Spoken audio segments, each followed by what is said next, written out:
देवस्य धीमहि धियो यो नः प्रचोदयात्। उलटता जो सफीनों को उसे तूफान कहते हैं, तूफानों से जो टक्कर ले उसे नौजवान कहते हैं। आइए एक युग संगीत। युवा वर्ग हम साथ समय के,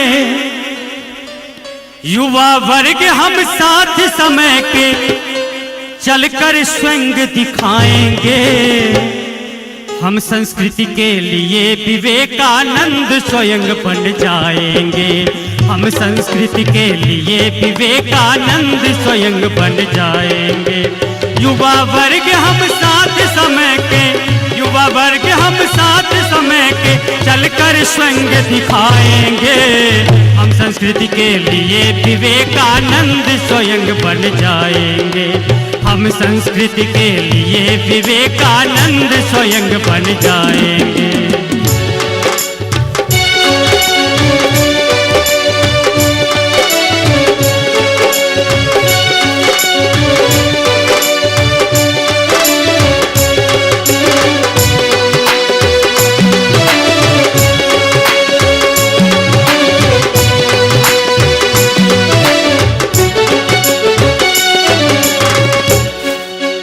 राम कृष्ण थे युवक, उन्होंने शोषण का प्रतिरोध किया।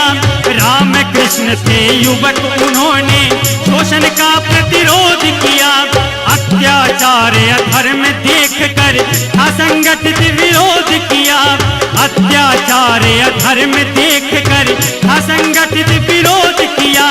महावीर गौतम शंकर संस्कृति के युवा सिपाही थे। तुलसी सूर कबीरा मीरा सब युवा उत्साही थे। इन युवकों के जीवन से हम, इन युवकों के जीवन से हम प्रखर प्रेरणा पाएंगे। हम संस्कृति के लिए विवेकानंद स्वयं बन जाएंगे। हम संस्कृति के लिए विवेकानंद स्वयं बन जाएंगे। युवा वर्ग हम साथ समय के, युवा वर्ग हम साथ समय के, चलकर स्वयं दिखाएंगे। हम संस्कृति के लिए विवेकानंद स्वयं बन जाएंगे। हम संस्कृति के लिए विवेकानंद स्वयं बन जाएंगे।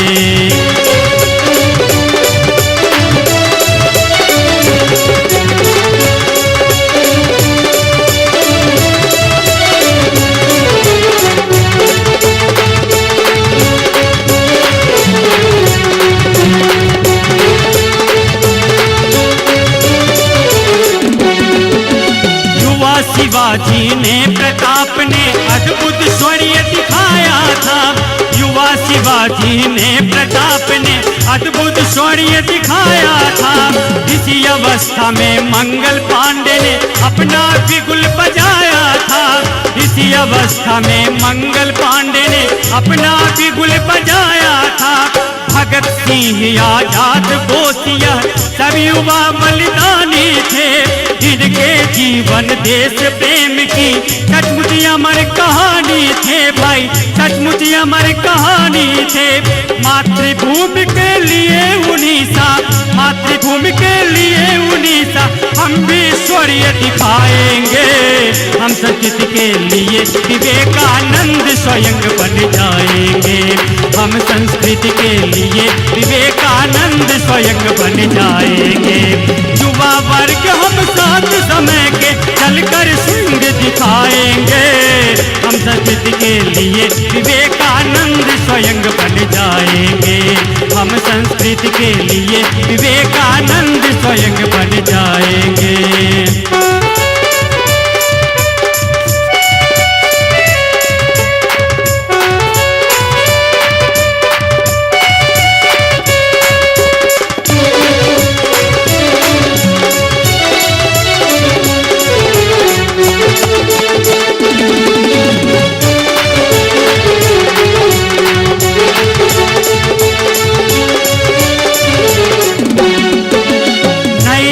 सृजन के लिए युवा संगठन हमारा नारा है।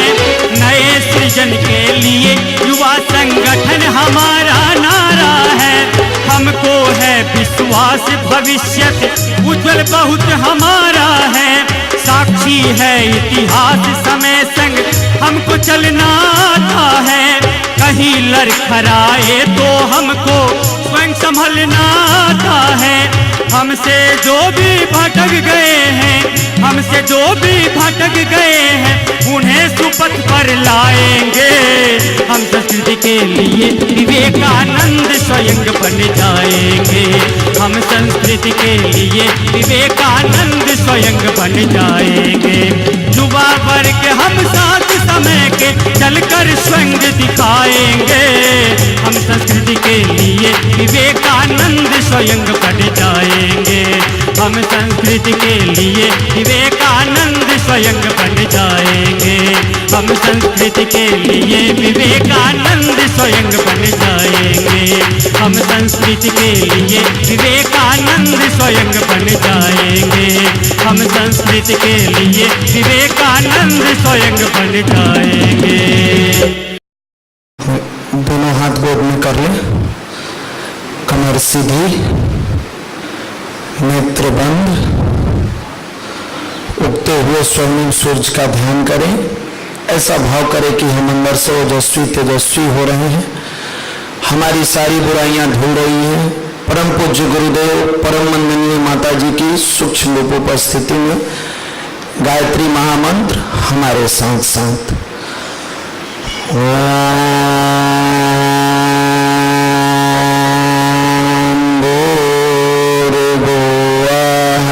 स्वाहा तत्सवितुर्वरेण्यं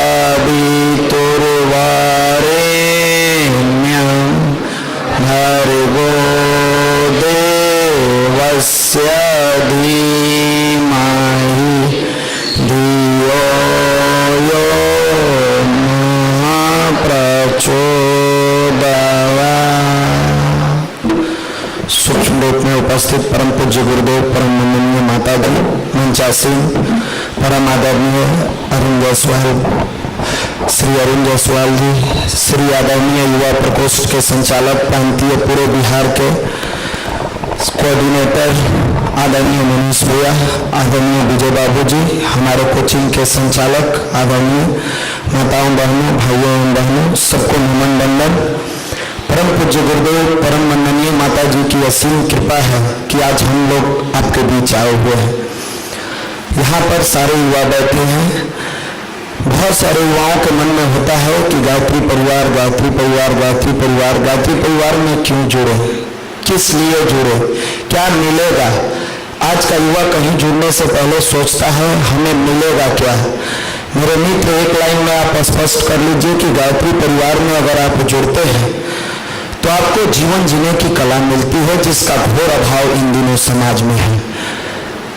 कपड़ा मार्केट में मिल जाएगा, कॉपी कलम दुकान पे मिल जाएगी, बैग दुकान पे मिल जाएगा, लेकिन उस कलम का यूज करने अगर नहीं आया तो कॉपी कलम अलमीरा में रखा रह जाएगा, किताब बुक सेल्फ में रखा रह जाएगा, लेकिन आप बेरोजगार हो, बेरोजगार रह जाओगे।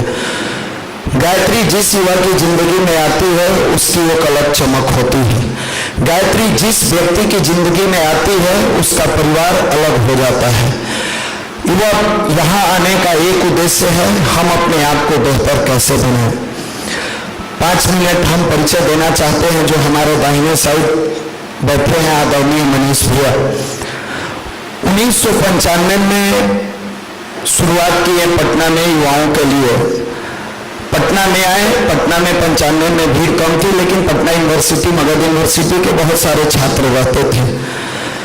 देखे कि लड़के यहाँ आते हैं, इनका मैथ कमजोर है, रीजनिंग कमजोर है, फिजिक्स कमजोर है, इंग्लिश कमजोर है, बहुत सारे शिक्षक मिलते हैं।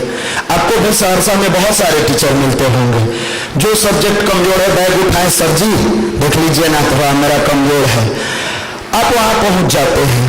लेकिन हम मानसिक रूप से कमजोर हैं, इसका टीचर है क्या आपके पास कोई? बोलिए, आप लोग से पूछ रहे हैं। हम मानसिक रूप से कमजोर हैं, इसकी शिक्षा पटना में कहीं नहीं थी। गुरुदेव की प्रेरणा थी। आदरणीय भैया के मन में विचार आया कि एक ऐसा ऑर्गेनाइजेशन खड़ा करेंगे जहां मानसिक रूप से पीड़ित युवा आएंगे, मानसिक रूप से जिसका कहीं इलाज नहीं है।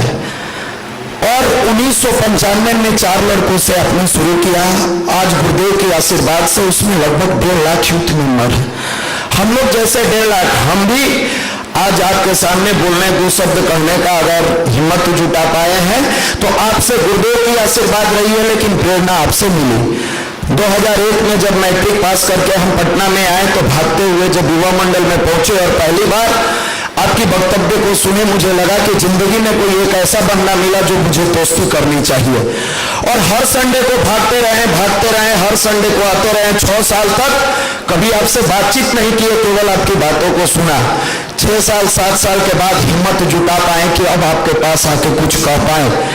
तो मेरे मित्र, आपने पटना के ऐसे 1.5 लाख हम जैसे अनगढ़ युवा को बेहतर राह पर चलाने का प्रयास किया, जिसके पास कोई हैसियत नहीं थी।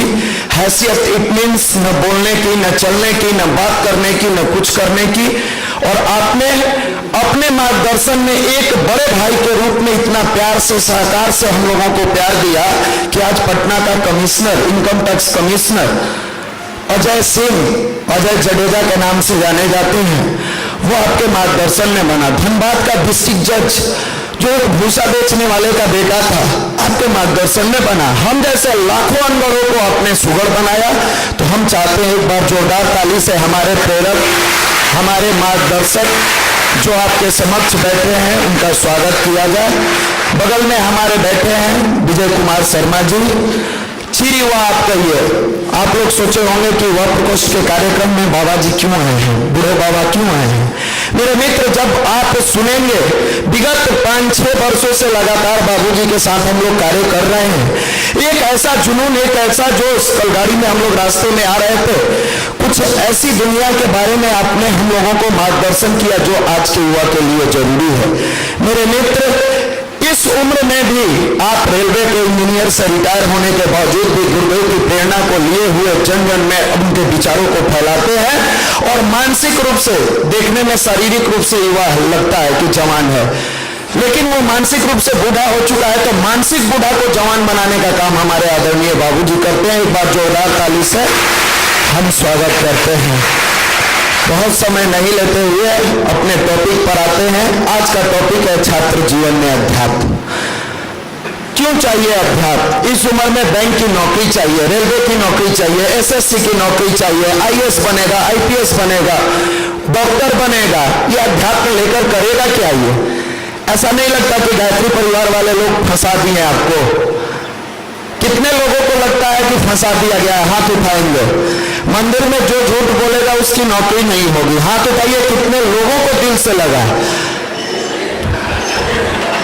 4 भाई को लगा। इतने लोग, बाकी लोगों को नहीं लगा कि फंसाया गया है। 1 घंटे बाद, ठीक 60 मिनट बाद ये चारों भाई से हम पूछेंगे फंस गए कि बच गए, और बाकी लोग गवाह रहेंगे। मेरे मित्र, आज जिंदगी का वो शुभ घड़ी है जहां आप आकर बच गए हैं। फंस तो तब गए थे जब आपकी जिंदगी दोस्तों के बीच में बुराइयों में लिपटी हुई थी। फंस तो तब गए थे जब बुरे चीजों को मोबाइल में डाल के अपनी मस्ती करते थे। फंस तो तब गए थे जब समय का दुरुपयोग करते हुए अपनी जिंदगी को गर्त में डुबा रहे थे। आज परम सौभाग्य का दिन है जो आप बच गए हैं। ये गुरु की कृपा है कि आज युवा आकर यहाँ बच गया है। ये छात्र जीवन में अध्यात्म इसलिए जरूरी है कि बीज जब पौधा बन जाएगा और पौधा सही नहीं बन पाएगा तो उस पौधे में फल नहीं लग सकता है। इस छात्र जीवन में अगर अध्यात्म नहीं आया, इस उम्र में अगर अध्यात्म नहीं आया, तो ये युवा फिर अपनी जिंदगी में बेरोजगारी का दंश झेल रहा है, झेलता रह जाएगा, कभी ये सफल नहीं बन सकता है। एक लाइन में उदाहरण दे तो छात्र जीवन में अध्यात्म इसलिए जरूरी है कि वो हमें अंधकार से प्रकाश की तरफ ले जाता है। युवा की भाषा में समझाए तो मेरे जवान को अगर जवानी सिखाता है, उसी का नाम भारत का अध्यात्म है। ये छात्र जीवन में जरूरी है। मेरे मित्र, आजकल के शिक्षा के क्षेत्र में माफ करिएगा, शिक्षक हम भी हैं, पटना में हमारा भी अपना रीजनिंग का क्लास चलता है, सर अन्यथा नहीं लीजिएगा। शिक्षा के क्षेत्र में लड़के IITN बनना चाहते हैं, बैंक पीओ में जाना चाहते हैं, रेलवे में जाना चाहते हैं। पर्सनालिटी डेवलपमेंट कोर्स, व्यक्तित्व परिष्कार साधना, चाहता है मेरा व्यक्तित्व परिष्कृत होकर जाए। इंटरव्यू की तैयारी करता है और इंटरव्यू में जाने के लिए रंगा हुआ सियार बनाया जाता है। इसको जो बचपन से शेर है उसको रंग के सियार बनाया जाता है। जो आप बचपन में किताबों में पढ़े होंगे कि नील की नदी में सियार डूब गया, घुस गया किसी कारणवश, और डूबने के बाद नीला हो गया। नीला होने के बाद उसके दोस्त सब थे निकाले बाहर, और निकालने के बाद उसको सजेशन दिए, देखो यार तुम सारे जानवरों से अलग दिख रहे हो, ऐसा करते हैं कि इसका लाभ उठाते हैं और चल के बेहतरीन तरीके से तुमको प्रमोट करके और जंगल का राजा बना देते हैं। वो भी मन ही मन खुश हुआ। जो आपको बनाया जाता है, कलम में आग है नहीं, शरीर में ताकत है नहीं, पूरी जीवन आपने समय गंवाया जैसे तैसे, 4 शब्दों को लेकर अगर कंपटीशन फेस किया रिटन और आपका इंटरव्यू तक अगर कॉल लेकर आ गया तो सर जी सिखाते हैं बेटा जाना इंटरव्यू में टाई लगा लेना। ये रंगा जा रहा है उस सियार की तरह। जो नेचुरल था उसको अगर नेचुरल छोड़ देते तो जिसकी कलम में आ गया अगर रिटन एग्जाम निकालने की, उसकी जिगर में ताकत है इंटरव्यू भी निकाल लेने की, उसकी क्षमता है, लेकिन इसको रंगा जाता है। सर जी रंगवा दिए, टाई लगा लेना, बढ़िया लगा लेना, फॉर्मल ड्रेस पहनना, जींस नहीं पहनना। अरे सर जी मेरे इंटरनल टेस्ट होगा कि मेरे जींस का टेस्ट होगा, दोनों में तय कर लीजिए। अगर शर्ट और पैंट का टेस्ट होगा तो दुनिया की सबसे अच्छी जो ब्रांड होगी वो पहन कर जाएंगे, लेकिन अगर मेरी टेस्ट होगी तो मैं अपने नेचुरल अंदाज में जाऊंगा। एक्सेप्ट करना उसकी मर्जी है, रिजेक्ट करना उसकी मर्जी है। प्रतिभा एक ऐसा दवानल है जिसको दुनिया की कोई ताकत दबा के नहीं रह सकती है। अगर मैंने रिटन निकाला है, इंटरव्यू हुआ तो भी बेहतर, नहीं हुआ तो अगली बार उससे बेहतर करके आएंगे। ये क्षमता युवाओं में आती है। रंग तो दिया जाता है, लेकिन इस सियार की स्थिति वही होती है जो उस सियार की स्थिति थी। रंगा के गया, 20-25 क्वेश्चन को रटा दिया जाता है। ऐसे ये पूछेगा, ऐसे ये पूछेगा, पिता का नाम। इंटरव्यूअर एक स्टूडेंट से 24 गुना 20 गुना तेज एक शिक्षक होता है। एक शिक्षक से ऑथर, राइटर नहीं, राइटर तो कॉपी कर लेता है किसी भी प्रश्न को देख के, ऑथर जो क्रिएट करता है प्रश्न को वो 20 गुना शार्प होता है। और एक ऑथर से लगभग 10 टाइम्स शार्प एक इंटरव्यूअर होता है, क्योंकि उसको पूरी जिंदगी का एक्सपीरियंस होता है। वो आपकी आंखों में आंख डालता है और डाल कर देखता है अच्छा ये तो रंगा सियार है, इसके सर जी ने रटा दिया। वो तुरंत क्रॉस क्वेश्चन करता है और हमारे बहुत सारे स्टूडेंट भाई और बहन लौट के आते हैं और घर पे रहते हैं। मेरे मित्र, लेकिन जिस युवा की जिंदगी में अध्यात्म का समावेश होता है उसकी आंखों में ऐसी चमक होती है कि इंटरव्यूअर की आंखों में आंख डालता है और बखूबी जब ईमानदारी से अपनी बातों को रखता है तो दुनिया देख के दंग रह जाती है। इसी का नाम पर्सनालिटी डेवलपमेंट है, इसी का नाम व्यक्तित्व परिष्कार साधना है। वो रंगा हुआ सियार बेचारा जंगल का राजा बनकर बैठा।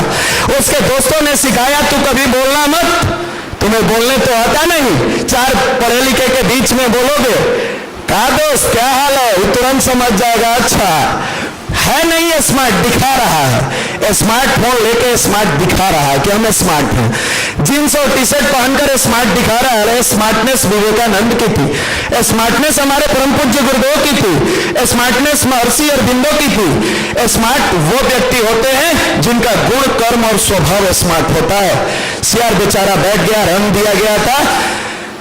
बीच में बूढ़ा सियार देखा कि अरे ये तो हमारे ही प्रजाति का है, तो रोज क्रिकेट के मैदान में आता था, उल्टा पुल्टा बातें करता था, क्लासरूम में बैठ के उल्टा पुल्टा बातें करता था। ये तो 4 दिन से गायत्री परिवार में जाने लगा, ये अपने आप को बदल दिया है। अब चेक करता है आपका मित्र वो बूढ़े सियार की तरह, और इधर भोजपुरी गाना लाए हैं देखो ना। अब वो चेक करता है कि इसके अंदर रियल गायत्री गया है, रियल पर्सनालिटी डेवलप हुआ है, या ये अधकचरा मानसिकता वाला है। जब चेक करता है तो देखता है कि नहीं, ये बस पीला वस्त्र पहन के मंदिर में जाके जींस टाइप टी शर्ट पहन के हाथ जोड़ के, हे प्रभु अपनी कृपा की छाया में ले लीजिए, और दुनिया में अभी उसी गंदे नाले में भटक रहा है जहां से ये निकल कर आया था। वहां प्रकृति आपकी कभी मदद नहीं करती है, कभी नहीं मदद करती है। जैसे ही चेक किया बुढ़ा सियार 2 बार हुआ हुआ किया, बेचारा रंगा सियार रोक नहीं पाया, वो भी हुआ हुआ करने लगा। सामने शेर बैठा था, देखा कि अरे तेरा ये तो रंग बदल कर बैठा था, एक झपट्टा में चीर देता है उसको। यही इन दिनों युवाओं के साथ हो रही है। आप पेंडुलम बन के रह गए हैं, न इस पार के हैं न उस पार के हैं, न अच्छी तरीके से पढ़ पाते हैं, न अच्छे तरीके से खेल पाते हैं, न अच्छे तरीके से माँ बाप की सेवा कर पाते हैं, न बेहतर तरीके से समाज का एक पार्ट बन पाते हैं, और रास्ते में बात करते चलते हैं हम युवा है। मेरे मित्र माफ करना, ऐसी घटिया जवानी को लानत है, ऐसी दुविधा वाली जवानी को लानत है। जवानी कैसी होनी चाहिए? पत्थर सी हो, मांसपेशियां लोहे से भुजदंड है, नस नस में हो आग लहर सी, तभी जवानी पाती जाए। युवा की आंखें बोलती है, युवा का चेहरा बोलता है। मेरे मित्र कॉपी किताब लेकर अगर सब विद्यार्थी हो जाता तो सबकी नौकरी हो गई रहती, कोई बेरोजगार नहीं रहता। नौकरी किसकी होती है? भगवान अपनी तितिक्षा की कसौटी पर जिसको जांचता है, देखता है ये देने लायक है कि नहीं है, उसको मिलता है, सब चीज मिलता है। हम लोग जुड़े गायत्री परिवार में, सब चीज मिला। आप उंगली उठाकर देख लीजिएगा, जितने लोग गायत्री परिवार में जुड़े ईमानदारी से अपने चिंतन चरित्र और व्यवहार को बेहतर बनाए रखे, कभी उनको घाटा नहीं हुआ। एक छोटी सी घटना आपको बताते हैं विद्यार्थियों के लिए, शायद आपकी आज आंखें खुल जाए और आपके आंखों के सामने लगे हुए काले जो धब्बे हैं वो हट जाए। आप तो दूर दूर से आके यहाँ रहकर सहरसा में पढ़ते हैं। पटना में एक विद्यार्थी आता है, आप ही की तरह एकदम यंग, अपने करियर को बनाने के लिए किसान का बेटा। ये सब पर लागू होता है, लड़के और लड़कियां सब पर लागू होता है।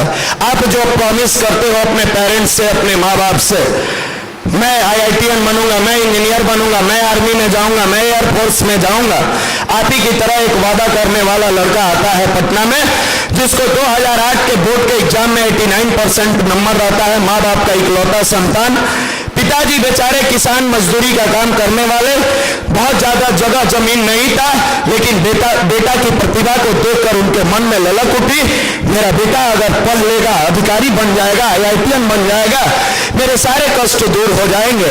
बेटा जब तक माँ बाप के पास रह के बच्चे पढ़ाई करते हैं, उनकी हाथों का भोजन करते हैं, संस्कार बेहतर होते जाता है। जैसे ही इसको दोस्त का साथ मिलता है, अगर एक दोस्त बनाओगे तो जिंदगी में तुम्हारे 2 घंटे सेल्फ स्टडी घटती है, दूसरा दोस्त बनाओगे 3 घंटा घटता है, और 3 दोस्त बना लिया तो पूरे दिन भर में 2-3 घंटा से अधिक तुम नहीं पढ़ते हो। मंदिर में बैठे हो, कलेजा पर हाथ रख के चेक कर लो कि सही है कि गलत है। तुम चेक कर लो, जिसका 3-4 गो दोस्त होगा वो सेल्फ स्टडी 3 से 4 घंटा करता है। वो बेचारा आया पटना में, पिताजी पैसा व्यवस्था करके दिए, पटना के रिप्यूटेड टीचर के यहाँ एडमिशन कराया, बड़े बड़े शिक्षकों के यहाँ एडमिशन कराया। मेरे मित्र इतना प्रतिभावान युवा था, इतना प्रतिभावान छात्र था कि लगातार वो टॉपर बनता गया सारे इंस्टीट्यूटों में। दुर्भाग्य है जब आप सफलता की राहों पर तेजी से चलना सीखते हैं और उस समय आपकी जिंदगी में अगर अध्यात्म नहीं होता है तो आपको लड़खड़ाते देर नहीं लगता है। टंकी को भरने के लिए मोटर तो चलाते हैं, बहुत समय लगता है, लेकिन नल को खोल दो वो टंकी तुरंत खाली हो जाता है। टॉपर बनने के लिए विद्यार्थी को बहुत मेहनत करना पड़ता है, लेकिन उस पद पर, उस रैंक पर स्टेबल रहने के लिए उसको और गुना मेहनत, और जिंदगी में अगर अध्यात्म है तब वो रुक पाता है, वरना फिसल के फिर चला आता है। वो बेचारे को नजर लग जाती है दुनिया की दोस्तों की, 2 लड़कियों से दोस्ती कर लेता है। दोस्ती के बाद उसके पढ़ाई धीरे धीरे डाइवर्ट होने लगते हैं। डाइवर्सन का इतना सीमा आगे बढ़ता है, इतना सीमा आगे बढ़ता है कि वो लड़का अपने क्लास का 2nd टॉपर बन गया। जिस क्लास में लड़का टॉपर था, लगातार 6 महीने से इत्मीनान से आगे बढ़ते जा रहा था, अब उसके पास अध्यात्म के अभाव में पैर फिसलते हैं और फिसलन के बाद उसका 2nd रैंक आता है। हर शिक्षकों की निगाह में जो लड़के टॉपर होते हैं उनमें अपना भविष्य देखते हैं कि इस बार मेरा ये स्टूडेंट टॉपर होगा, मेरे इंस्टीट्यूट का रेपो बहुत ऊपर जाएगा। शिक्षक बुलाते हैं, अकेला में समझाते हैं, बाबू बड़ा बेहतर तुम्हारा परफॉर्मेंस था, क्या हो गया है, कैसे हो गया है? तुम अपने आप को अभी से भी सुधार सकते हो, तुम्हारा फ्यूचर बहुत ब्राइट है। मेरे मित्र, जब अध्यात्म का अभाव होता है तो दुनिया की दलदल में जब गिरते जाता है इंसान, कोई नहीं बचा पाता है। फिर उसको वही अच्छा लगता है जो उसकी जिंदगी में बुराई घर कर गई है। वो लड़का सर जी से प्रॉमिस करता है, सर अगले बार टॉप करेंगे, लेकिन दुर्भाग्य दूसरे बार 3rd रैंक लाता है। 3 महीना आते आते उसका रैंक 10वां से नीचे चला जाता है। मोबाइल के व्हाट्सएप और नेट की दुनिया, फेसबुक से लेकर लड़कियों के पीछे भागना, आज की फैशन परस्ती की दुनिया से लेकर कुकर्मों के रास्ते में चलने वाला वो एक तेजस्वी युवा, टैलेंटेड युवा आज भटकाव की कगार पर है। उसका सिर्फ और सिर्फ एक कारण है, उसको शिक्षा तो दिया गया, लेकिन उस शिक्षा के साथ अध्यात्म की शिक्षा नहीं दी गई, जिसके कारण वो अपने आप को नहीं बचा पाया। धीरे धीरे बेचारा डाइवर्ट होता है, अब पढ़ने में मन नहीं लगता है। 19 मार्च को होली रहती है, 2 मार्च को वो बैग एंड बैगेज घर चला जाता है। घर पे जाता है, पिताजी बेचारे गोबर फेंकते रहते हैं। जैसे ही पिताजी को देखता है, प्रणाम करता है। पहले बच्चे पैर छू के अपने माँ बाप को प्रणाम करते हैं, आजकल मॉडर्न स्टाइल में घुटना छूता है। इसकी कमर में इतना भी लचीलापन नहीं है कि झुक के उस धरती के भगवान को प्रणाम करे, झुक के उस धरती के भगवान का आदर करें जिसने मुझे जन्म दिया, जिसकी रचना इतनी सुंदर, वो कितना सुंदर होगी। जितने इतने खूबसूरत नौजवानों को इस भारत की गोद में दिया, उसकी खूबसूरती कितनी होगी। कभी ये नहीं सोचता है, ये भूल जाता है उस माँ बाप को, घुटना छूकर प्रणाम करता है, सीधे आंगन में बढ़ता है। पिताजी पूछते हैं, बाबू छुट्टी हो गया? वाह, धन्य है वो माँ बाप जो अपने बच्चे का नाम तक नहीं लेता है। बाबू, बेटा, लाडला, लाडली, बेटी, इन शब्दों से संबोधित करते हैं। कहता है कड़क के, अब तो संस्कार उसका पटना वाला आ गया था, कहीं आप में भी सहरसा वाला नहीं आ जाए। कड़क के कहता है छुट्टी हो गया, आए नहीं तो क्या करें? पिताजी कहते हैं, बाबू मैं तुमसे पूछ रहा था, इसमें गुस्साने की कोई बात नहीं है, लगता है भूख लग गया है इसलिए तुमको गुस्सा रहा है। चलो तुम्हारी माँ से कहते हैं मेरा बेटा आ गया है, मेरा बाबू आ गया है। हाथ गंदे किए हुए वो पिता आंगन में जाते हैं, माँ झाड़ू लगाते रहती है, कहते हैं देख रही हो मेरा बाबू आ गया है, मेरा बेटा आ गया है। माँ झाड़ू पटकते हुए बच्चे को सीने से लगाती है और लगाते हुए प्यार से पूछती है, बाबू फोन तो कर दिया होता, कहाँ खाना बात पीना बना के रखती तुम्हारे लिए, तुम एक बार तो कह दिया होता। बेटा माँ का भी घुटना छूकर कहता है, एक आध आदमी का एक्स्ट्रा खाना नहीं बना सकती थी क्या? बना तो देती एक आध आदमी का।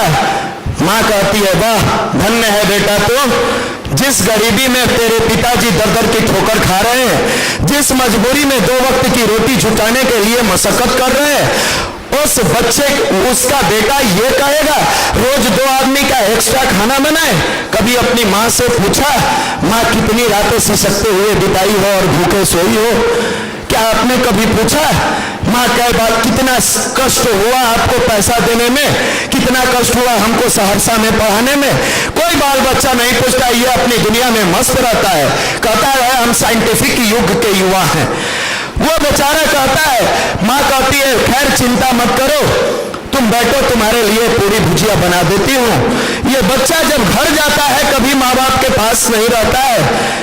कौन से युग में आप लोग मेरे मित्र जीते हैं, किस दुनिया में आप जीते हैं? जो अपना है उसको पराया बना के बैग को फेंक के और गांव के दोस्तों के बीच में चला जाता है और बीच में जाकर बात क्या करता है? देखिए पटना से आए हैं, ये मेरी गर्लफ्रेंड का तस्वीर है, अपने दोस्तों को दिखाता है। आप में से भी मैक्सिमम लड़के यही करते होंगे मेरे मित्र, हंसने वाली बात नहीं है। कहीं पे गरीब माँ बाप के परिवार की इज्जत दांव पे लगी हुई है और उनका लाडला उनकी इज्जत को अपने हाथों से नीलाम कर रहा है और उस पर खुशी मुस्कुरा रहा है। मैं स्टाइलिस्ट हूँ, मेरा हेयर स्टाइल है, मेरा जींस है, मेरा सब कुछ है। अरे मेरे मित्र, तुम्हारे जैसे जींस पहनने वाले आओ पटना में दिखाते हैं मजदूरी का काम करता है। कारण क्या है कि वो मजदूर बन गया?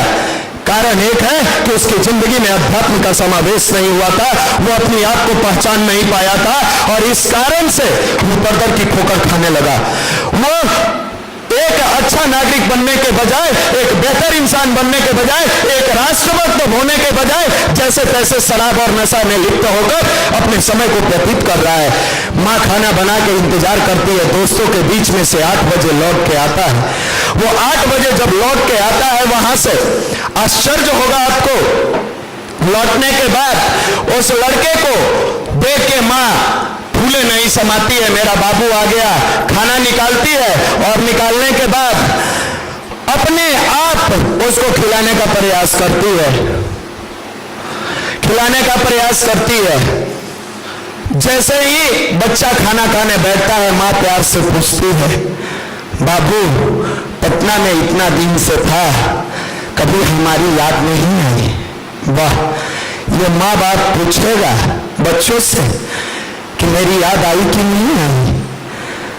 फिर माँ कहती है कोई बात नहीं, खाना खा लो बेटा, खा के आराम कर लो, या खा लेना तो हम लोगों के पास आना, तुम्हारी पढ़ाई लिखाई कैसे चल रही है तुम आकर बताना। बेचारा बच्चा खाना खाता है, भूल जाता है कि माँ बाप पिताजी कुछ कहे हैं, और धीरे से अपने आप, छोड़ दीजिए डिस्टर्ब नहीं कीजिए, छोड़ दीजिए बैठ जाए, अपने आप जाकर उस रूम में चला जाता है जहां से अपने गर्लफ्रेंड से बात करेगा, जहां मोबाइल पर गंदी फिल्मों को देखेगा। मेरे मित्र, आपसे फ्रेंडली बात करने हम लोग आए हैं। एक दर्द, एक पीड़ा को लेकर आए हैं जो हर परिवार की पीड़ा है, जो इस समाज की पीड़ा है, जो हर माँ की पीड़ा है, हर पिता की पीड़ा है, और सबसे बड़ी बात इस भारत माँ की पीड़ा है। उस पीड़ा को लेकर आए हैं। चला जाता है, पिताजी पूछते हैं बाबू तुमसे कुछ कहा? बेटे की इज्जत को बचाने के लिए, बेटे की लाज को बचाने के लिए माँ कहती है, प्यार से बाबू कह रहा था उसकी पढ़ाई लिखाई अच्छी चल रही है, जबकि माँ से बेटा कुछ नहीं कहा है। माँ तेरे लिए झूठी बन जाती है। मेरे मित्र, किस दुनिया में तू जीते हो? गंगा जैसी पवित्र नारी को भी तुझे झूठा बना दिया। तेरे लिए झूठ बोलती है, किसी और के लिए नहीं, तुम लोगों के लिए झूठ बोलती है। बेटी को लेट क्यों हो गया? वो उसकी सहेली बुलाई थी, इंस्टीट्यूट का काम था। मेरे मित्र, हम लोग भी आप ही के जमाना के जीने वाले विद्यार्थी में से रहे हैं।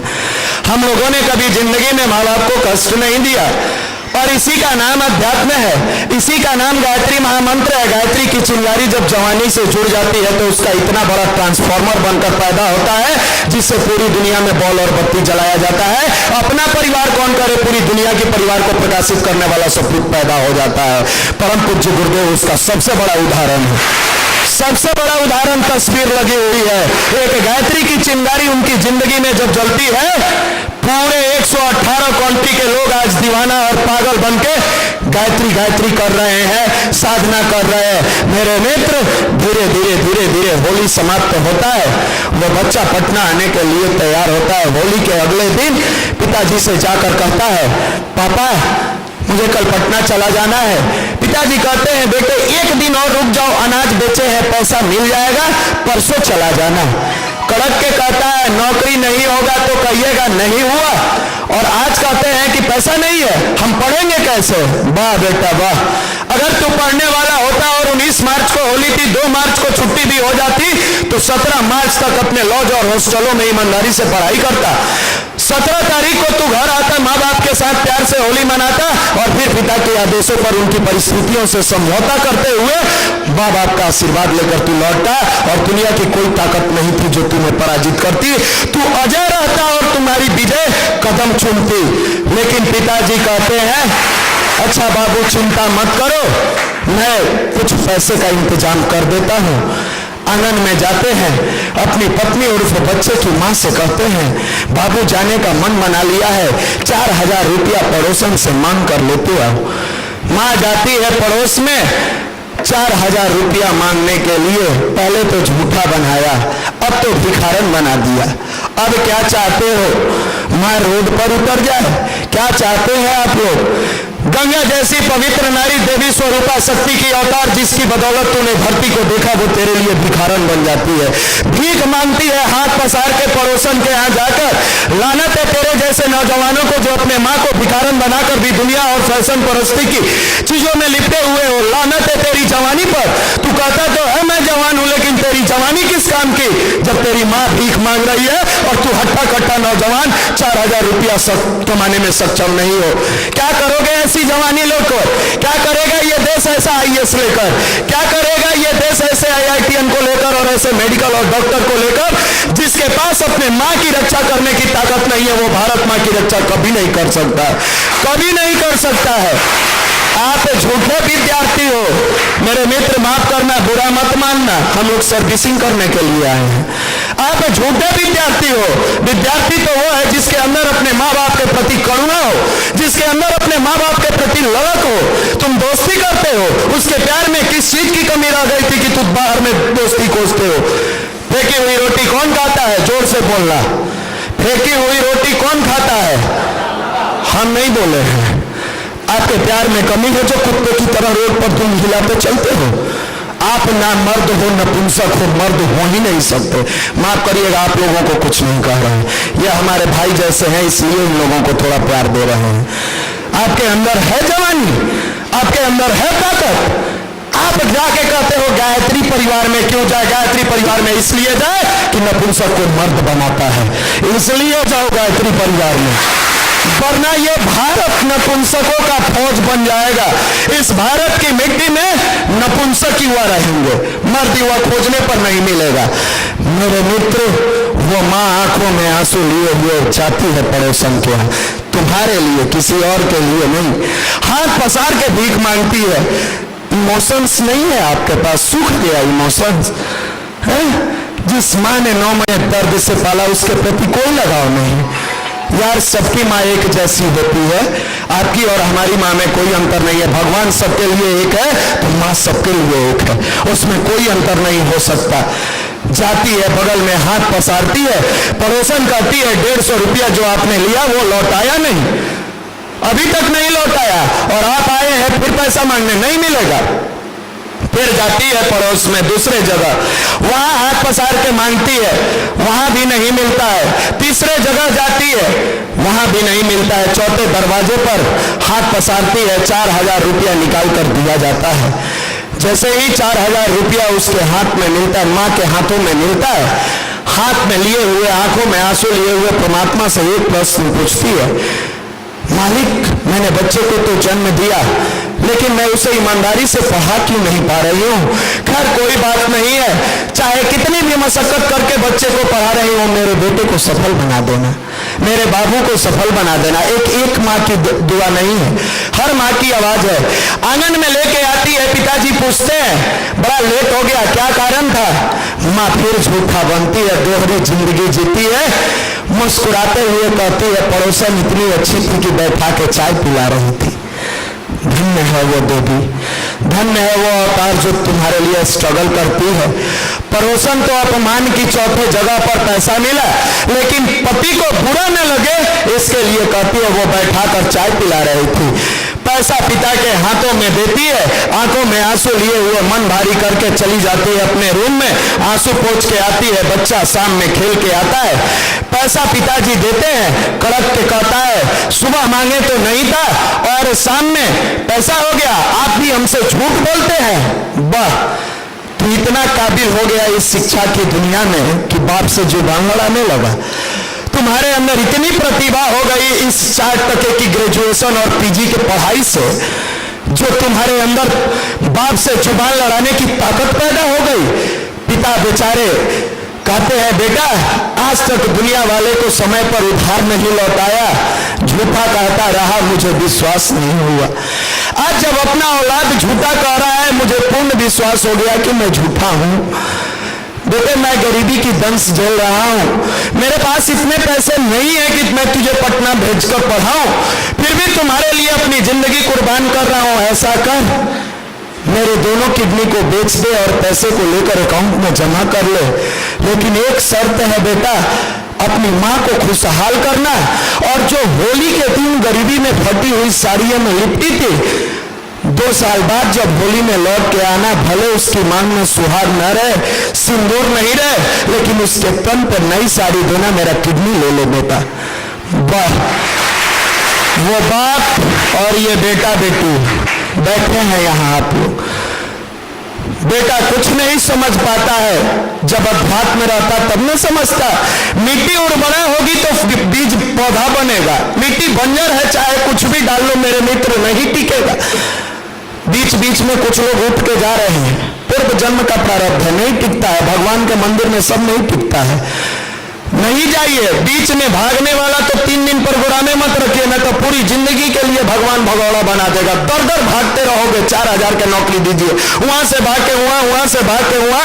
एक बार टिक जाओ, फिर देखो नजरें बदली तो नजारे बदल गए, किसी ने रुख मोड़ा तो किनारे बदल गए। एक बार नजर बदल लो, जो दुनिया में तुमको प्यारा लगती है उससे हटा दो, और एक बार माँ गायत्री की चेहरे पर नजर लगा कर देखो कितनी खूबसूरत है। इससे दोस्ती कर लो ना मेरे मित्र, इस मंत्र से दोस्ती कर लो ना। वो माँ आती है, पिताजी आता है, बच्चा आंगन में कहता है कल नहीं परसों जाएंगे। माँ कहती है पिताजी से बाबू कह रहा है कल नहीं परसों जाएंगे। पापा कहते हैं 150-200 रुपया जो मसाले के लिए रखी थी वो दे दो। माँ पूछती है क्या करिएगा? पिताजी कहते हैं वो 150-200 रुपया लेकर जाएंगे, और बाबू शाम में खेल के आता था, भुजा चूड़ा नमकीन कुछ नाश्ता करता था, इसके लिए नाश्ता लेते आएंगे। धन्य है वो माँ बाप। हर समय स्ट्रगल, ये कहता है स्ट्रगल करने आता नहीं है, सीखो ना। घर में भगवान बैठा है, उससे स्ट्रगल कैसे किया जाता है। मुझे रोल मॉडल चाहिए। दुनिया में माँ बाप से बड़ा रोल मॉडल कोई नहीं होता है, सबसे बड़ा रोल मॉडल है। आप देखो ध्यान से अपने घर के रोल मॉडल को, तुम्हारी जिंदगी संवर जाएगी। सामने खड़े हैं, मैंने बहुत गरीबी में जीवन बिताया, रोटी के लिए उस पटना में रोया। मनीष भैया जानते हैं, गांधी मैदान में रातें बिताई। आज के डेट में एक दिन में 5000 बच्चों को पढ़ाते हैं। और लोग कहते हैं क्या बात है कि निशान सर आगे बढ़ते गए। अरे यार, अल्लाह मेहरबान तो गधा पहलवान मेहरबान तो गुरुदेव है, ये गधा को घोड़ा बनाकर दौड़ा रहे हैं पटना में। एक बार औकात हैसियत बढ़ाना है, अपने आप को समर्पित करो। बूढ़ा बाप साइकिल चलाकर जाता है, बाजार से चूड़ा भूजा नमकीन लाता है, बच्चे के झोला में पैक करता है। माँ एक एक सामान को रखती है, रखते हुए आंखों में आंसू लिए हुए कल मेरा बेटा जिगर का टुकड़ा चला जाएगा। बार बार बेटे के चेहरे को देखती है, रोती है। जैसे बेटा पास आता है चुप हो जाती है, अंदर से मेरा बेटा नहीं टूट जाए, पति नहीं टूट जाए।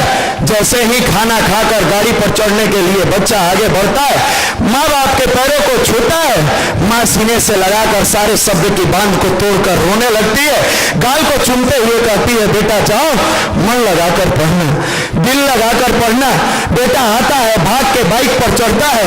एक बार भी 20 दिनों में नहीं पूछा कि माँ कितनी रातें तूने बिना खाए हुए सोई, तुम दुबली क्यों हो गई हो, गोरा सा चेहरा तुम्हारा सांवला क्यों हो गया है, ऐसी चेहरों पर झुर्री क्यों पड़ गई है। माँ का दर्द कौन शेयर करेगा मेरे मित्र? तू औलाद होकर शेयर नहीं करेगा तो यह दुनिया बड़ी मजाक उड़ाती है उस गरीबी का और उस माँ का जिसने इतने दर्द को झेला है। कोई नहीं पूछता है, सब कहता है बड़ा बेटा के पढ़ा रही थी पटना, देखो दुर्दशा क्या है। मेरे मित्र, ये दुनिया इतनी जालिम है जो रो रो के दुख पूछती है और हंस हंस के शेयर करती है, मार्केट में हंस हंस के समाज में शेयर करती है। माँ भाग के जाती है खिड़की पर, एक बार बच्चे का चेहरा देख ले, एक बार बाबू को देख ले। जैसे ही खिड़की पर जाती है, बाइक आगे से पिताजी लेके जाते हैं, दहाड़ मारकर माँ रोने लगती है। जिस दिन आप लौट के आते हो मेरे मित्र, अगर जो लोग घर से बाहर पढ़ते हैं, एक बार अपनी माँ से जरूर पूछ लेना, उस दिन माँ तेरी खाना नहीं खाती है। पिता के मुंह में अन्न तो जाता है लेकिन वो जहर की तरह जाता है। वो माँ खा नहीं पाती है, लेकिन ये बच्चा पिता के बाइक पर बैठ के आ गया, इतने दिनों में कभी दर्द को शेयर नहीं किया। जैसे ही आता है पिताजी बस पर बैठाते हैं, फिर घुटना छूकर, और टेलीविजन जो बस पर लगा है फोन पर व्यस्त हो जाता है। अरे जाते जाते तो पूछ लेता बाप से, पापा चिंता मत करिए, आपका बेटा जवान हो गया है। 14 बरस का अभिमन्यु अगर अपनी खानदान की लाज बचा सकता है तो ये 24 बरस का नौजवान और नवयुवती क्यों नहीं बचा सकते हैं। तू एक बार तो मेरे मित्र पूछ लिया होता, तू एक बार तो उनसे अपने दिल का दर्द शेयर करता, उनका मन हल्का हो जाता, उन्हें जीने की टॉनिक मिल जाती कि मेरा बेटा इतना समझदार हो गया है कि मेरे हर दुख दर्द को शेयर करता है। कोई नहीं करता है, ना लड़की लोग कर पाती है और ना ये लड़के लोग कर पाते हैं। पता नहीं इन लोगों के बारे में तो बहुत जानकारी नहीं है। पटना में पढ़ने वाली लड़कियां जब गांव लौटकर जाती है तो उसे रोटी बनाने में शर्म आता है, माँ की सेवा करने में शर्म आता है। जींस और टी शर्ट में लिपटे हुए लिबासों में देखने में तो स्मार्ट हो, लेकिन अगर अच्छी गुणकारी नहीं हो तो तेरी स्मार्टनेस खाक है। लाखों के दिए जलते हो लेकिन संस्कार नहीं है तो वो राख है। मेरे मित्र, ऐसी संस्कार को लानत है, ऐसी संस्कार को। न ये बिल्डिंग खूबसूरत होता, न ये बत्ती खूबसूरत होती, न ये झूमर खूबसूरत होता, न ये महफिल खूबसूरत होती। इसको खूबसूरत बनाया तो परम पूज्य गुरुदेव की तप की शक्ति ने बनाया, प्राण और प्रेरणा ने बनाया। जब इंसान खूबसूरत होता है तो उसका घर, दरवाजा, पैसे, गाड़ी सब खूबसूरत होते हैं। वरना माफ करिएगा, दुनिया में वैश्या के पास जितनी पैसा है पूरी दुनिया उसको नतमस्तक होती, लेकिन गुरुदेव के पास जो भी था वो समाज के लिए लगा दिया। उस वैश्या को कोई नहीं पूछता है और गुरुदेव को पूरी दुनिया पूछती है। ये ताकत है अध्यात्म का मेरे मित्र, ये ताकत है। और ये माँ के अंदर से मिलता है, माँ की प्रेरणा से मिलता है। चट्टान जैसा फौलादी ताकत रखने वाला बाप बच्चे को विदा करके आज सुनसान सड़कों पर रो रहा है। भगवान से एक ही प्रश्न पूछ रहा है, हे मालिक, बच्चे को मैंने भेज दिया, लेकिन इतनी शक्ति जरूर देना कि वो सफल इंसान बन जाए, इतनी ताकत जरूर देना कि वो नेक इंसान बन जाए। आंख में आंसू लिए हुए भगवान से हाथ जोड़ के प्रार्थना करते हैं, जिस बस पर मेरा लाडला बच्चा बैठा है उस बस को सुरक्षित पहुंचा देना। तेरे लिए प्रार्थना करते हैं। लौट के जब वो बाप घर आता है टूट जाता है। आंगन में देखते हैं कि आंगन में कोई नहीं है। पत्नी को बार बार बुलाते हैं, बार बार बुलाते हैं, कहां गई, कहां गई। पत्नी नजर नहीं आती है। जब घर में घुस के देखते हैं, बाहर मार के रो रही है वो माँ अपने बच्चे के बिछुआ में, अपने बच्चे के बिछुड़न में वो कड़क के रो रही है। रोते रोते माँ का बुरा हाल हो जाता है। पिता के आंखों में आंसू, पिताजी भी रोने लगते हैं। कभी आपने पूछा मेरे आने के बाद आपने क्या किया, कैसे किया, किस लेवल से किया? नहीं पूछते हैं। रोते रोते माँ का तबीयत बिगड़ जाएगा। इस तबीयत को सुधारने के लिए पिताजी ढाढ़स बनवाते हैं और ढाढ़स बनवाते हुए माँ से कहते हैं, चुप हो जाओ, बाबू पढ़ लेगा तो दुख के दिन दूर हो जाएंगे। मैं इन बाबुओं से पूछता हूँ, एक माँ की नहीं, पूरे माँ की आवाज है कि बाबू पढ़ लेगा तो दुख के दिन दूर हो जाएंगे। इस गुरुदेव और गायत्री माँ की साक्षी में कहो, क्या इस एवज में पढ़ाई करते हो? सहरसा में इस एवज में आप पढ़ाई करते हैं? अगर करते हैं तो तेरी जवानी सफल है। इसी का नाम भारत का अध्यात्म है, इसी का नाम भारत का अध्यात्म है। मंदिर छोड़ो, मस्जिद छोड़ो, ये तो सब मजाका है। कभी किसी का दिल न तोड़ो, ये घर खास खुदा का है। मेरे मित्र, जिंदगी में सफल अगर बनना है तो इस अध्यात्म का सहारा लेना होगा, इस अध्यात्म की शक्तियों को अपनाना होगा, इस अध्यात्म की ताकत को अपनाना होगा, इस अध्यात्म के गुण को अपनाना होगा। जिस माँ के बारे में कहा गया है, तेरे दामन में लाखों सितारे होंगे तो होंगे ऐ फलक, मुझे मेरी माँ की मैली ओढ़नी अच्छी लगती है। तो कहता है, मेरे गर्भ में सूर्य है, चंद्रमा है, पृथ्वी है, पहाड़ है, नदी है, झरना है। लानत है तेरे सारे चीज को। मैं अगर चरित्रवान युवा हूं और मेरे माँ की हाथों में ताकत है और एक बार आंचल उठाकर सिर पे रख के कहती है, बेटा विजयी भव, तो उस मैली आंचल की बदौलत में धरती और आसमान को लड़ा दूंगा। इतनी ताकत उसके आंचल में। इसी की नाम जवानी है और इसी का नाम अध्यात्म है। मेरे मित्र, जिस माँ ने 9 महीने गर्भ में पाला, उंगली पकड़कर चलना सिखाई, सीने से लगाकर दूध पिलाया, कंधों पर बैठाकर दुनिया दिखाई, उस माँ का सम्मान करना सीखो। अपमान मत करो। उसके सम्मान से दुनिया में हर चीज मिलता चला जाएगा, हर चीज प्राप्त करते चले जाओगे। वरना इस दुनिया में धन होगा, दौलत होगा, रुपया होगी, पैसा होगा, नाम होगा, इज्जत होगा, शोहरत होगा, सारी चीज होगी, लेकिन दोनों में से कोई एक बेट कर गया, चला गया धरती छोड़ के, तू अनाथ होगा, क्योंकि तेरा नाथ जिंदा नहीं होगा। जब तक जिंदा है, मेरे मित्र, आपसे निवेदन है, आप उसके प्यार में डुबकी लगाकर अपनी जिंदगी को सफल बनाने का प्रयास करो। आपसे भाव भरा निवेदन है कि आप उस चीज को पहचाने। सुबह का भूला अगर शाम को घर लौटाए उसे भूला नहीं कहते हैं। आज तक इसलिए आप मटरगश्ती करते थे क्योंकि आपको आईना दिखाने वाला कोई हम लोग जैसा युवा नहीं मिला। आज आईना लड़के और लड़कियों दोनों को दिखाए हैं। आपके बारे में बता देते हैं, जब घर में बेटी पैदा होती है, आजकल के लोग पता नहीं क्या सोचते हैं, बेटी नहीं आए, बेटी नहीं आए, बेटी नहीं आए। अरे यार, बेटी नहीं आए, पत्नी भी तुम्हारी किसी की बेटी थी। पत्नी चाहिए, बहन चाहिए, माँ चाहिए, बेटी नहीं चाहिए। दुर्भाग्य है इस राष्ट्र का। बेटी आएगी, तिलक कहाँ से देंगे, दहेज कहाँ से देंगे, रुपया कहाँ से लाएंगे, बड़ा समस्या है। कोई समस्या नहीं है, ये भाग्य लेके अपनी आती है। और सौभाग्यशाली वो परिवार होता है जहाँ बेटी होती है। जब छोटी होती है तो लड़की के नाम से जानी जाती है। लड़की लड़ने वाली जब उससे थोड़ी सी बड़ी होती है तो इसको कन्या का रूप दिया जाता है। कन्या मतलब न्याय कर तू अपने आप से, माँ बाप के लिए तुम बहुत बड़ी सौगात हो। तुम्हारी जिंदगी में बहुत सारी उलझने आएंगे, समाज में तुम पैर बढ़ा के बाहर निकलोगी। अगर न्याय करने की क्षमता नहीं है तो तुम्हारे परिवार की इज्जत दांव पर चली जाएगी। इसलिए जैसे ही 14 साल से आगे बढ़ती है इसको कन्या कहा जाता है। कन्या के बाद ये पत्नी बन के किसी के घर की श्रृंगार बनती है और किसी परिवार के लाज और मान मर्यादाओं को बढ़ाने वाली एक नारी जाती है। पत्नी कौन होती है? जो पतित होने से अपने पति को बचाए, उससे पत्नी कहते हैं। चाहे दुनिया में कुछ भी हो, हम अगर आ गए हैं तो पतित होने से बचाएंगे।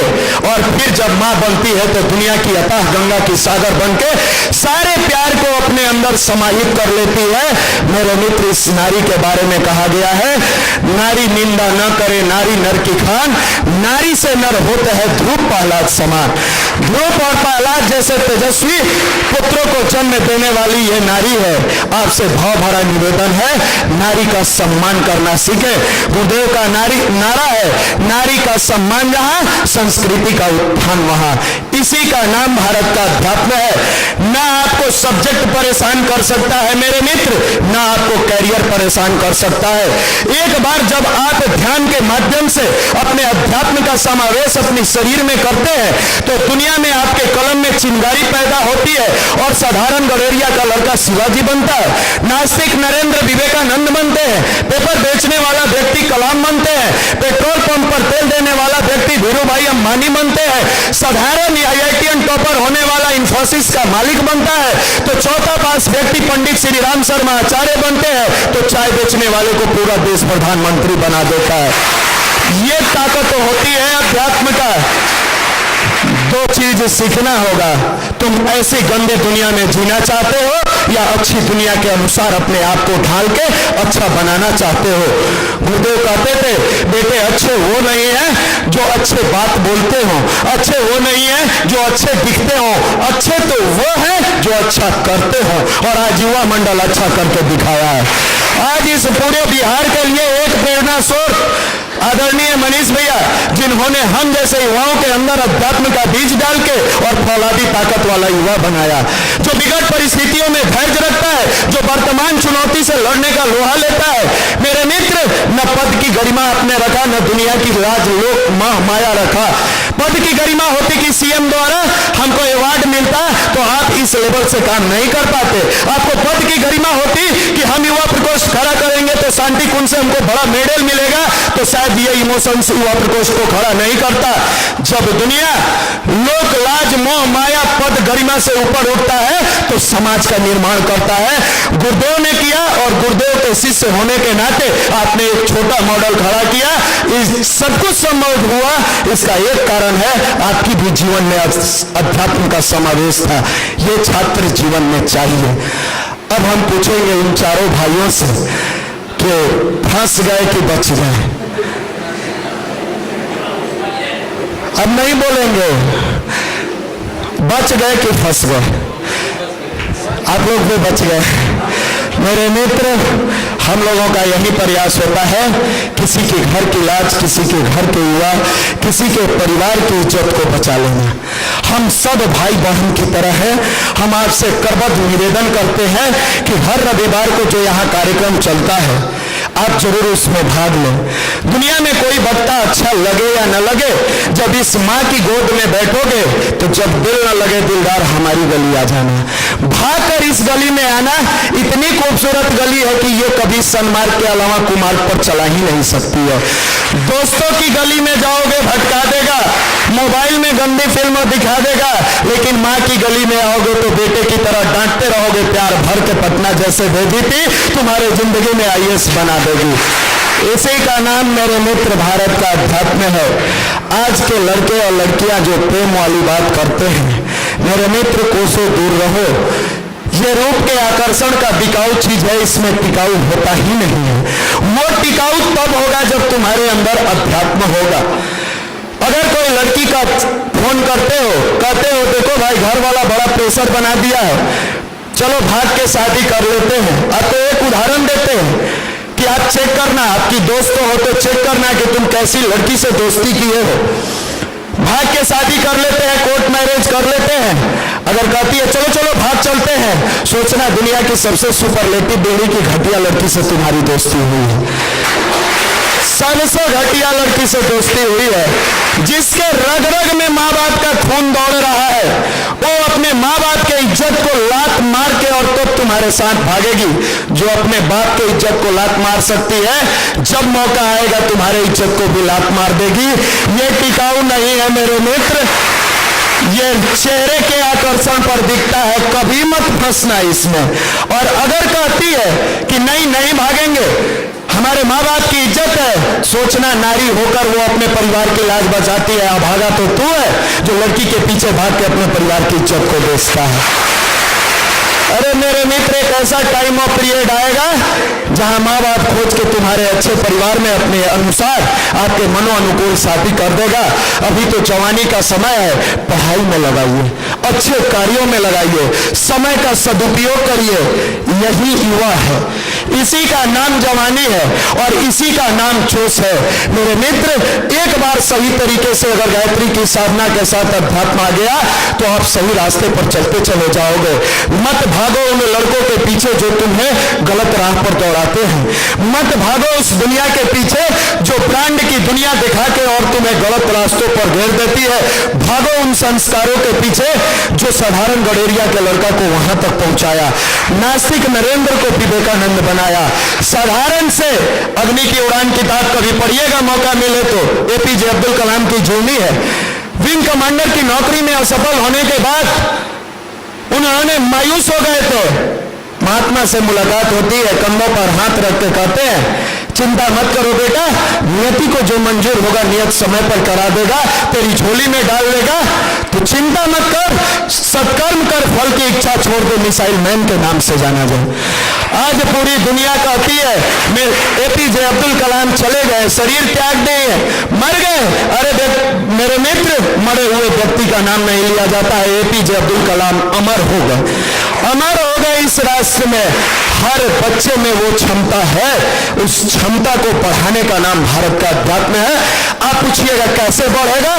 आप जिम गए होंगे कुछ लोग इसमें से, दुबले पतले व्यक्ति को देखिएगा, जिम जाता है, डंबल उठाता है, बाइसेप्स के लिए, ट्राइसेप्स के लिए, शोल्डर के लिए, धीरे धीरे धीरे धीरे मेहनत करता है। दुबला पतला के शरीर के अंदर कट्स निकलता है, खूबसूरत बॉडी हो जाती है।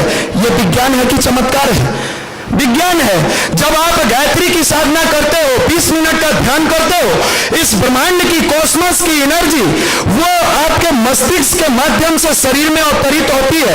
आपका जो पोस्टेरियर पोसा है उसको मजबूत बनाती है, आपकी सोचने की क्षमता को विकसित करती है। फिर चाहे दुनिया कोई कितना भी भटका ले, आप एक ही चीज कहते हो, मेरे पैरों में बांध घुंघरू, फिर मेरी चाल देख ले। दुनिया कुछ भी कहे, मैं अगर निकल गया हूं तो सत्कर्म करूंगा, कुकर्म नहीं करूंगा। मेरे मित्र, इसी का नाम भारत का अध्यात्म है, इसी का नाम गायत्री महामंत्र है। आपसे निवेदन है, जो लोग अपने माँ बाप का अनादर करते हैं, जो लोग भटके हुए हैं, आज लौट के जाएंगे, अपने माँ बाप से प्यार से बातें करेंगे।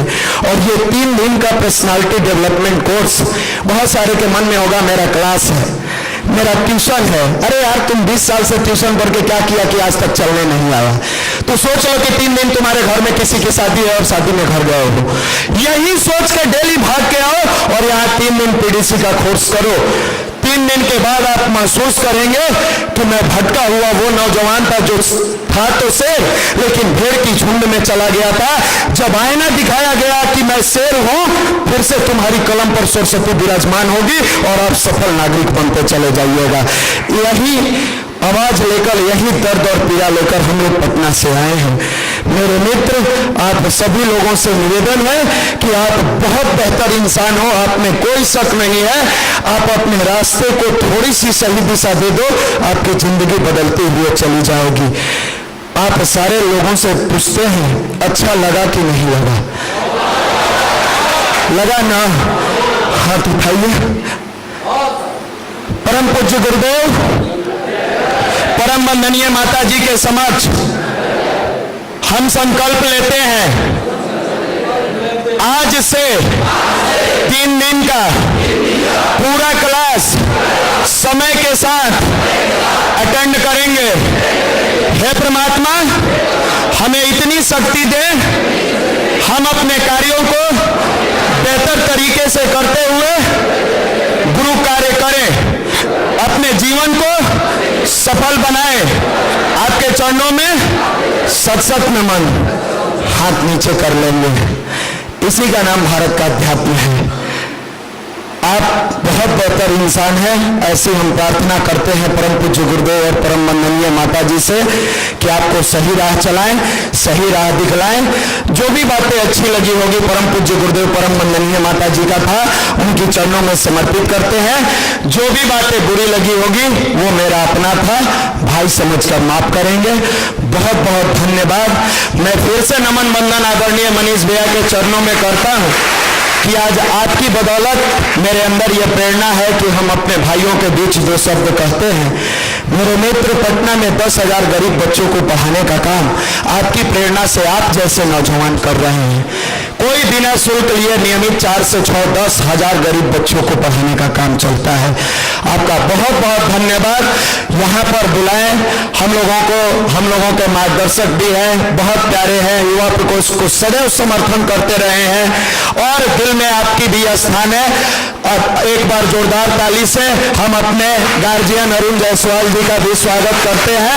आपके चरणों में भी नमन वंदन करते हैं कि आपने हम लोगों को ऐसा मौका दिया। और हमारे गार्जियन आदरणीय बाबूजी जो हम लोगों के प्रेरणा स्रोत है, उनके भी चरणों में नमन वंदन करते हुए अपनी बातों को समाप्त करते हैं।